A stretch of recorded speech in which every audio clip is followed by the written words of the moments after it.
On this meeting and the important మన senior doctor ఏదో మాట్లాడబోతున్నారు, విందాము. మీ హెల్త్ పాయింట్ చెప్పబోతున్నాను, కూర్చొని వినండి అమ్మా ప్లీజ్. కానీ 5% ఉండే ముస్లింస్ ఉండే వాల్యూ కూడా మనకు లేదు. ఎందుకు లేదంటే మనలో ఐకమత్యం లేదు. మనం 23 గ్రూప్స్ ఉన్నాం. నాయుడు, రెడ్డి, బ్రాహ్మణ్, వైశ్య, ఆది, ఆంధ్ర, పద్మస్థానికి 23 గ్రూప్స్ ఉన్నాం. ఒకరికొకరికి ఐడెంటిఫికేషన్ లేదు. అందువల్ల ప్రభుత్వం మనల్ని గుర్తించింది.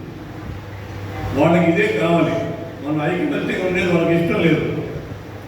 ఎందుకంటే ఐకమత్యం ఉంటే మన మాట వాళ్ళు వినాలి కదా. వాళ్ళకి ఇదే ఏమంటే డివైడ్ అండ్ పాలసీ వాళ్ళు. అది మనం తెలుసుకోవాలి. నెంబర్ 1, జీడి నాయుడు గారి పేరు అగ్రికల్చర్ యూనివర్సిటీకి పెట్టారు. మీకు గుర్తుంది, ఎంజీఆర్ టైంలో. మళ్ళా 1 ఇయర్ తర్వాత ఆ పేరు తీసేశారు.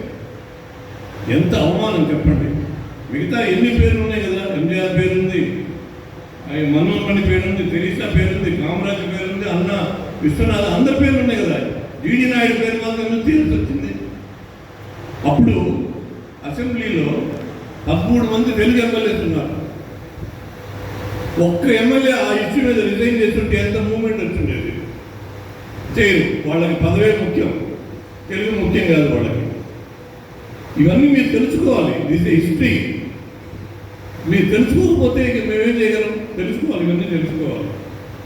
తర్వాత ఈ లాస్ట్ 10 ఇయర్స్గా మనం స్టేడియంలో పెద్ద ఫంక్షన్ చేసిన తర్వాత ఒక 10 సంవత్సరాలుగా తెలుగు వాళ్ళు ఒకటైనారని వాళ్ళకి ఒక ఫీలింగ్ వచ్చింది.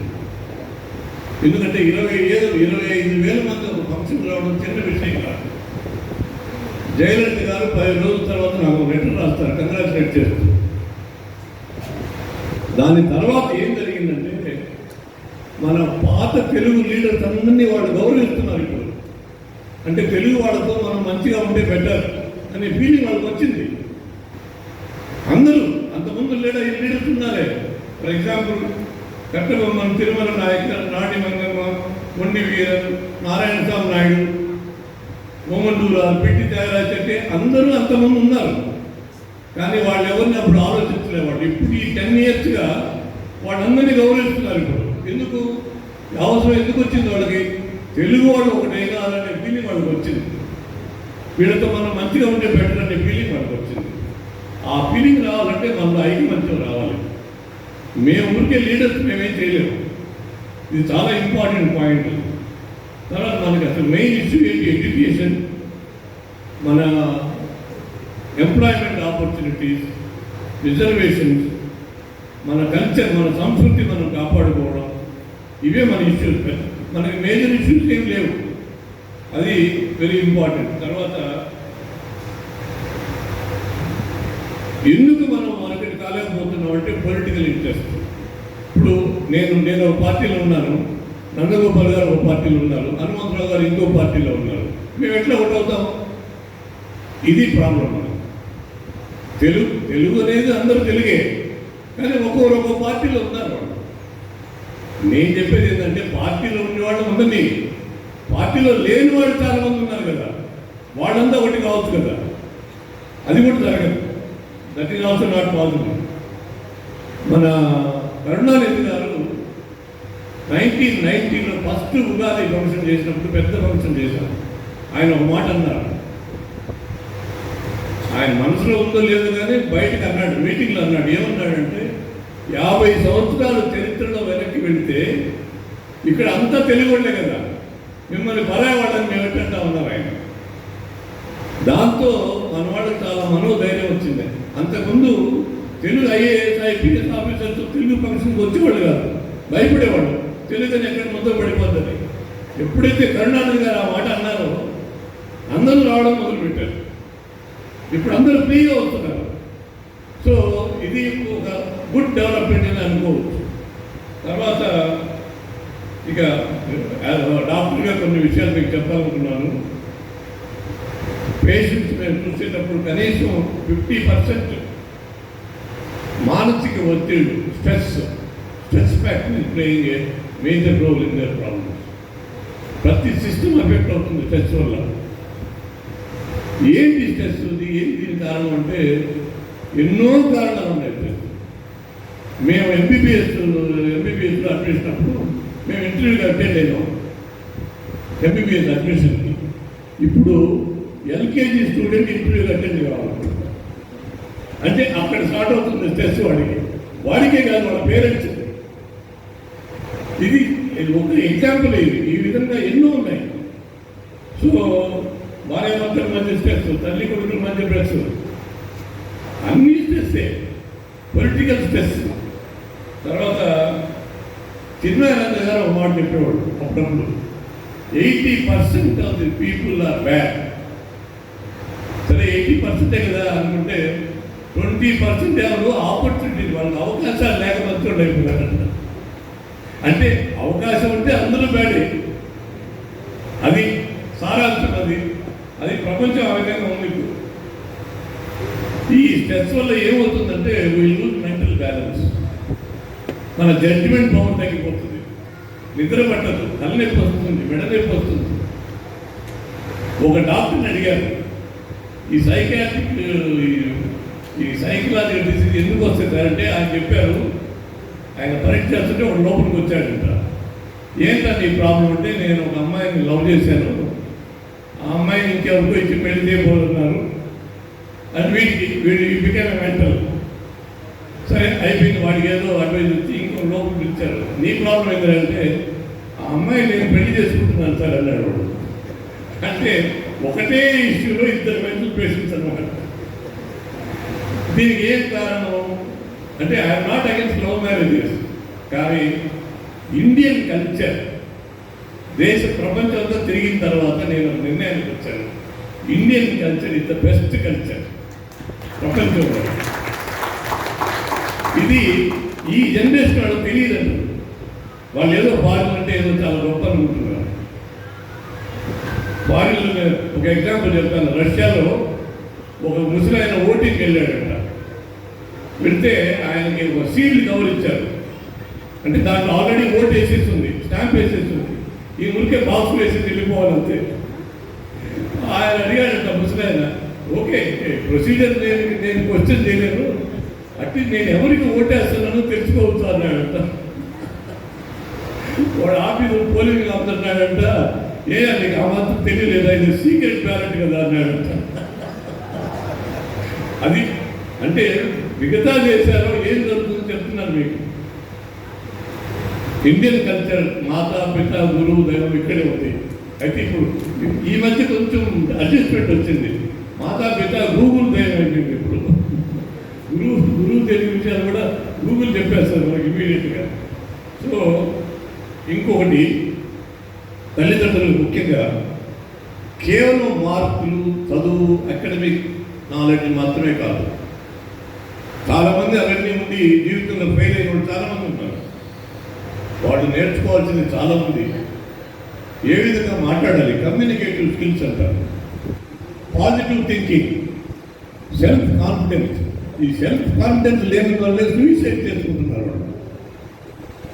మన దేశంలో సంవత్సరానికి 130,000 మంది సూసైడ్ చేసుకుంటున్నారు. దాంట్లో 6,000 మంది స్టూడెంట్స్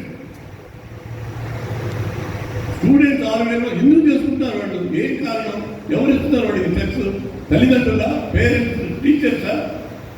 ఎవరి వల్ల జరుగుతుంది వాడికి? ఇది అవసరమా మనకి? దినతద్దిలో ఉన్నప్పుడు నేను ఆర్టికల్స్ రాస్తుంటాను. ఒకసారి వాడు వచ్చాడు, సార్ ఎగ్జామ్ సార్, స్టూడెంట్స్ కొంచెం టిప్స్ ఇవ్వండి మీరు అని చెప్పి నన్ను అడిగాడు. మీరు ప్రొఫెసర్ కదా అని నేను చెప్పాను, అది ఇంపార్టెంట్గా చాలామంది ఇస్తారు, అది కాదు ముఖ్యం. రిజల్ట్స్ రాబోయే ముందు పేరెంట్స్ వాళ్ళ పిల్లల్ని ఏ విధంగా గమనించాలి అది రాస్తానని చెప్పాను నేను. ఏ విధంగా వాళ్ళ మైండ్ ప్రిపేర్ చేయాలి. ఎందుకంటే అనుకున్న రిజల్ట్స్ రాకపోవచ్చు అందరికీ. ఆ మైండ్ సెట్ డెవలప్ చేయాలి. వీళ్ళు ఏం చేస్తారంటే, ఇది లైఫ్ అండ్ డెత్ ఇష్యూ లాగా వాడిని బిల్డప్ చేస్తారు. చేసినప్పుడు అనుకున్న మార్కులు రానప్పుడు వాడు కమిట్ సూసైడ్. వెరీ తప్పు, చాలా పెద్ద తప్పది. మనం ఏం చెప్పాలంటే, ఎగ్జామ్ ముఖ్యం కాదు, ఈ కోర్సు కాకపోతే ఇంకో కోర్సు అవుతుంది, నువ్వు ముఖ్యం మాకు, అది చాలా ఇంపార్టెంట్. ఆ విధంగా వాటిని బిల్డప్ చేయాలి, చాలా ఇంపార్టెంట్ అది. అది తెలియక వాడు ఇవే విధంగా మనం బిల్డప్ చేసి రిజల్ట్ సరిగ్గా రాకపోతే వాడు ఎవరు చెప్పకుండా సూసైడ్ చేసుకుంటారు. ఇది అవసరమా? లైఫ్లో ఇది అవసరమా? ఎవరు తప్పు? ఇది చుట్టూ ఉండే వాళ్ళ తప్పే. ఇది చాలా ఇంపార్టెంట్. తర్వాత ఒక టీచర్ చెప్పేవాడు, ఇద్దరు స్టూడెంట్స్ రెండు రకాలు ఉంటాయి. మంచి స్టూడెంట్స్ ఉంటారు, అంత మంచి వాళ్ళు కూడా ఉంటారు. ఆయన ఇద్దరిని సమానంగా గౌరవిస్తాడండి. ఎందుకంటే వాళ్ళు వచ్చి academic engineers, doctors, lawyers, chartered accounts, ఆ గ్రూప్ వాళ్ళు they are the brain for the country. వీళ్ళు ఏంటంటే బిజినెస్ చేసి బాగా డబ్బులు సంపాదించి వాళ్ళ జాబ్స్ ఇస్తారు. వీళ్ళు లేకపోతే వాళ్ళ జాబ్స్ ఉండవు. ఎవరు గొప్ప? అందుకని కేవలం అకాడమిక్ నాలెడ్జ్ ఒక్కటే ముఖ్యం కాదు. సచిన్ టెండూల్కర్ 10th స్టాండర్డ్లో ఇంగ్లీష్లో ఫెయిల్ అయ్యాడు. ఎంతమంది తెలుసో తెలీదు. 20 years తర్వాత 10th క్లాస్ టెక్స్ట్ బుక్లో సచిన్ టెండూల్కర్ మీద ఒక చాప్టర్ వచ్చింది. Chapter the name of Sachin Tendulkar. అందుకని కేవలం చదివే కాదు ముఖ్యం, వాడికి ఏం స్కిల్స్ ఉన్నాయో డెవలప్ చేయండి. ఇది చాలా ఇంపార్టెంట్. ఇది చెప్పాలంటే చాలామంది ఇప్పుడు చెప్పారు, నందగోపాల్ గారు చెప్పారు, మన గారు సుప్రీంకోర్టు ఇప్పుడు ఈ రాష్ట్రంలో మన మాతృభాష చదవడానికి లేదు అని చెప్పి వాళ్ళు చట్టం తీసుకొచ్చారు. ఇది రాజ్యాంగ విరుద్ధం, మాకు తమిళకు వ్యతిరేకం లేదు, కానీ మా మాతృభాష కూడా నేర్చుకోవాలి అంటే హైకోర్టు ఒప్పుకుంది, కానీ వాడు పర్మనెంట్ రిలీవ్ ఇవ్వలేరు.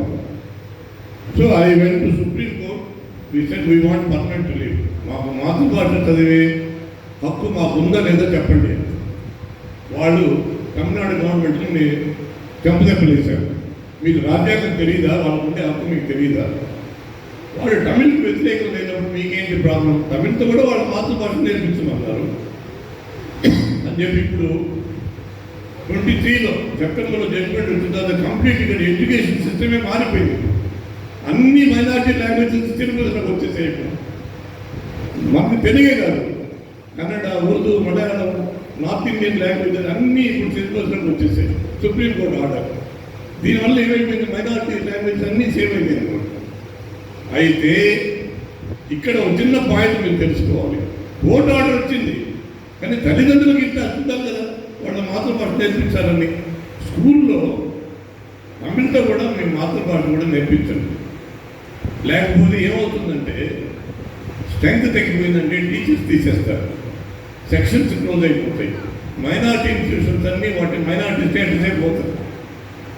ఇవన్నీ ఉన్నాయి కాబట్టి దయచేసి మీరు తమిళతో కూడా మీ మాతృభాష కూడా నేర్పించండి. అప్పుడు మన భాష ఉంటుంది. ఇంకోటి ఏంటంటే తమిళ్ చదువుతున్నాం కాబట్టి రేపు ఉద్యోగాలకు అప్లై చేసినప్పుడు కూడా ఏం ప్రాబ్లం ఉండదు. Because we're also learning Tamil. ఇది చాలామంది తెలియదు. తమిళ్ చదివితే అది చదివితే ఇది ఉండదేమో, ఇది లేదు, అది ఇది రెండు ఉంటాయి. అది ఇంకో పాయింట్. తర్వాత డాక్టర్స్, మీరు డాక్టర్స్ అంటే చాలా అందరూ చాలా సంతోషంగా ఎక్కువ డబ్బులు సంపాదించి బలి ఉంటారు అనుకుంటారేమో, కానీ మాకు కొన్ని ప్రాబ్లమ్స్ ఉన్నాయి. అందరూ సీఎం గారు ఇట్లా ఉంటారు, చాలా ఇబ్బందులు పడ్డ వాళ్ళు ఉన్నారు. దాంట్లో ఒక జోక్ ఉంటుంది. వాడు ప్లంబర్ వస్తాడు, ఇంటికి వచ్చి వాడు బిల్లు ఇస్తాడు. అంటుంది, ఇదేంటే బిల్లు డాక్టర్ బిల్లు కన్నా ఎక్కువ ఉంది నీ బిల్లు అంటాడు. వాడు ప్లంబర్ అంటాడు, అవును మేడం నాకు తెలుసా సంగతి అంటాడు. నీకు ఎట్లా తెలుసు అంటే, అంతకుముందు నేను డాక్టర్గా ఉండేవాడిని, అది ఇది బెటర్ అని చెప్పి దీనికి వచ్చాను నేను అంటాడు వాడు. అంటే పరిస్థితి ఆ విధంగా ఉంది ఇప్పుడు. అంటే మీరు మెడిసిన్ చదివించే నేను చెప్పడం లేదు, కానీ మా రోజులకి ఈ రోజులకి మెడికల్ సిస్టమ్ చాలా మారిపోయింది. అంత ఈజీ కాదు, ప్రాక్టీస్ చేయడం అంత ఈజీ కాదు, చాలా difficult. But you have to do it. Finally ఒకటే ఒక మాట మీకు చెప్తాను అనుకున్నాను. ఇప్పుడు మన తమిళనాడులో దాదాపు 300-400 తెలుగు ఆర్గనైజేషన్స్ ఉన్నాయి. వేరే వేరే నేమ్స్ చాలా ఉన్నాయి. చెన్నైలోనే 3 దాకా ఉన్నాయి దాదాపు. నా కోరిక ఏంటంటే మీ ఆర్గనైజేషన్ మీరు అట్లే మెయింటైన్ చేయండి. దాంట్లో ఏం మార్పు లేదు. మీ కార్యక్రమాలు అట్లే చేసుకోండి. మీరు ఎవరెవరు వచ్చారు చేసుకోండి. కానీ 2 years ఒకసారి మేము మారాడని పిలిచినప్పుడు అందరూ రండి మీటింగ్. మన స్ట్రెంగ్త్ చూపిద్దాం గవర్నమెంట్.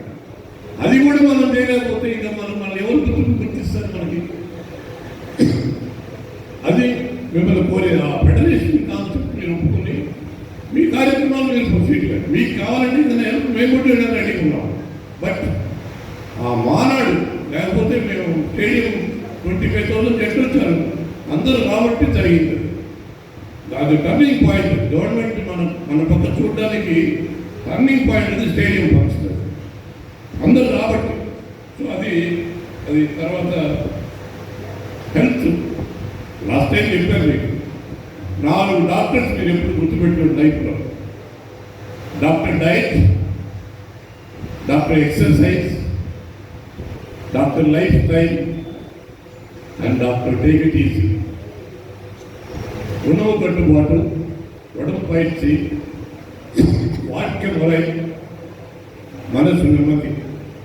ఇది 4 ఉంటే మీకు చాలా ప్రాబ్లమ్స్ రావు మీకు. అది గుర్తుపెట్టుకుంటే చెప్పేది ఈజీ, చేసేది కొంచెం కష్టం.